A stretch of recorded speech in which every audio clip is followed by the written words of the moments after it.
আমার আজকের recipe chilli fish. তার জন্য আমি নিয়েছি আদা রসুন পেঁয়াজ বাটা, আর নিয়েছি কর্নফ্লাওয়ার, নুন, হলুদ গুঁড়ো, লঙ্কার গুঁড়ো।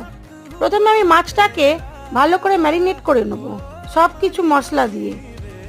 আর নিয়েছি রসুন কুচি, পেঁয়াজ কুচি, কাঁচা লঙ্কা কুচি, টমেটো কুচি, আদা পেঁয়াজ কাঁচা লঙ্কা টমেটো বাটা আর আদা বাটা। প্রথমে তেলের ওপরে দিয়ে দেবো রসুন কুচিটা আর পেঁয়াজ কুচিটা, আর দিয়ে দেবো আদা রসুন পেঁয়াজের টমেটোর যে পেস্টটা ছিল সেটা। তারপরে দিয়ে দেবো পেঁয়াজ কুচি আর টমেটো কুচি আর কাঁচা লঙ্কা চেরা।